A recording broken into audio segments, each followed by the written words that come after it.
Let's talk about the change in the TV industry and, as you might put it, moving from bleeding edge to leading edge.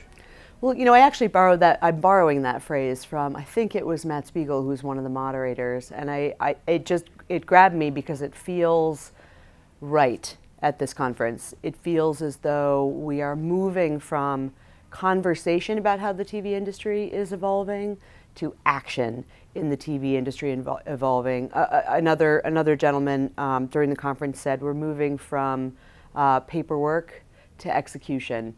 And I just find that really notable because it's a massive industry. It has been very, very slow to change. And I think it's still, moving relatively slowly in a lot of ways for a lot of reasons.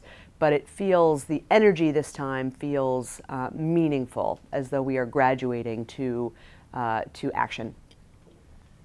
You have a unique perspective about things because you talk to so many different companies, work with so many different companies, and you need to know the whole picture. Is consolidation in the ad tech space happening quickly enough? And if not, why not? Boy, I don't know what would be too quick or not quick enough. I mean, I would say it's happening. There's a really interesting set of dynamics, I think, between companies that are interested in owning the full technology stack, which is everything from kind of data management and analytics and data as an asset through to execution, and a set of other set of companies who, at least so far, seem less interested in getting into the execution game. So when you look at consolidation, to me, that's the more interesting dynamic. Is there inevitability that execution will become a part of these massive clouds? I mean, it sort of feels like it will, and yet if you ask them, some of them deliberately take the stance that it won't. I think that's really fascinating.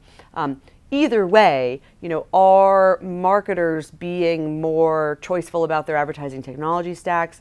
I think so. Do we have a really long way to go? Definitely.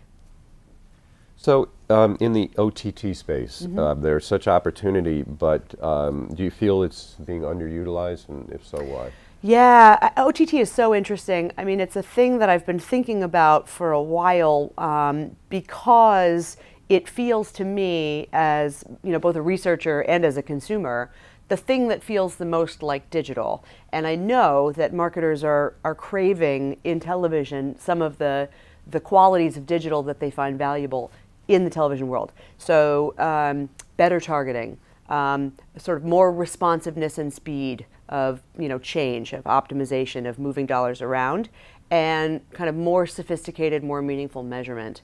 And to me, the opportunity in OTT to sort of think and act more like digital, which brings those qualities to bear, is very real, just given the way that it's delivered.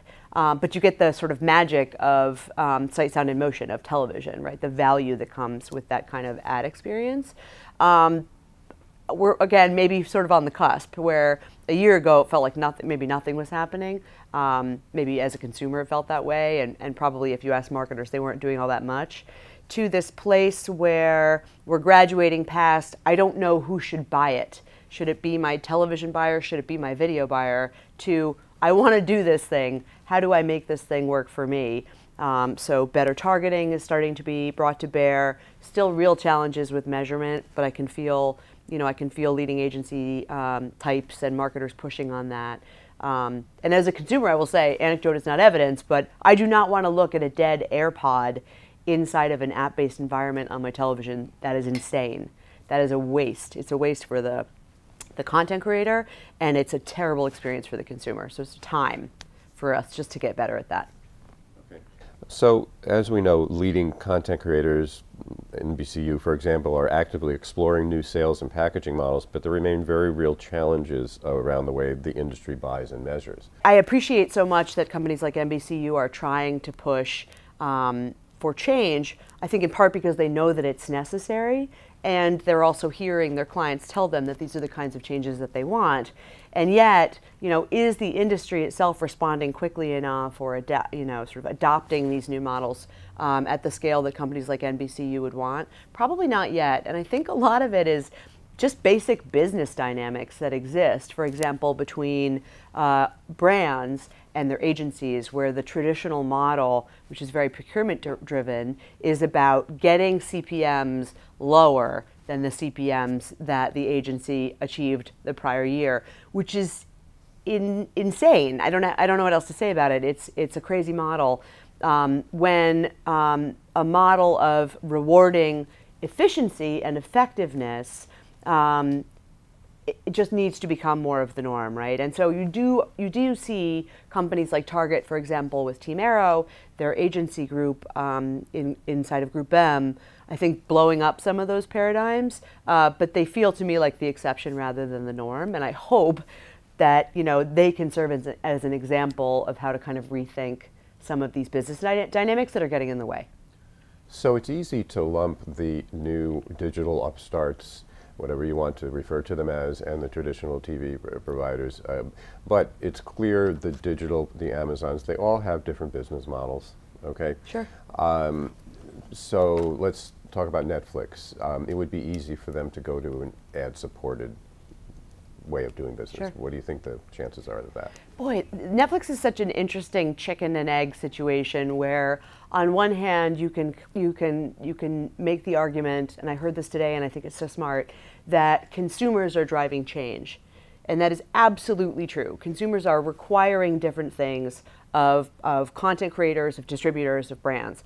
But on the other hand, you could argue that companies like Netflix are actually driving consumers to want things to be different. So, in this maybe maturity curve that we're in, where do we land?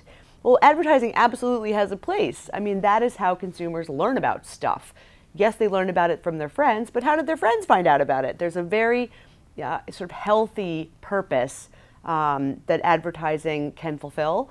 And companies like Netflix are really, in some ways, maybe they're just requiring the whole industry to up its game, so that when we are in an ad-supported model, it's one that consumers don't hate, but actually find valuable. Let alone not annoying. Can you imagine if they actually found it valuable?